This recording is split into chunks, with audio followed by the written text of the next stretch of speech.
नमस्ते, मेरा नाम महक गुप्ता है तो मैं पेड कॉलेज की छात्र हाँ। मेरा रोल नंबर 1752 है। ते अज मैं उपन्यास के बारे में दसना चाहती हूँ कि उपन्यास की है। उपन्यास एक बड़ी की लम्मी कथा है जिहड़ी किसी खास वातावरण च करती है। तो ये लम्मी कथा ते ये लम्मी कहानी किश किश पात्रें दे जीवन कन्नै संबंध रखती है। तो मनुख दियां सच्चाइयां गी गुहाड़ने आस्ते उपन्यासकार इसगी बड़े गै रोचक ढंगै कन्नै लिखदा है। उपन्यास का घेरा बड़ा गै विशाल होंदा है।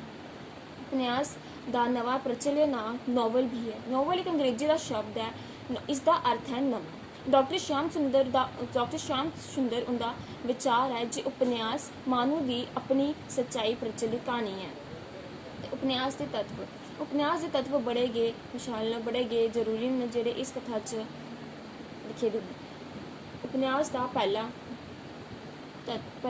तत्व कथानक, दूआ वातावरण, त्रीया पात्र ते उनका चरित्र चित्रण, रस भाव, भाषा शैली ते उद्देश्य। कथानक वो मनुक्खी घटना है जिहड़ी उपन्यास के शरीर का ताना बाना बुनदी है। उपन्यास च कथानक बड़ा गै जरूरी होंदा है। उपन्यास च कथानक च ये गुण होने चाहिए न: सरलता, सच्चाई, कौशलता ते रोचकता।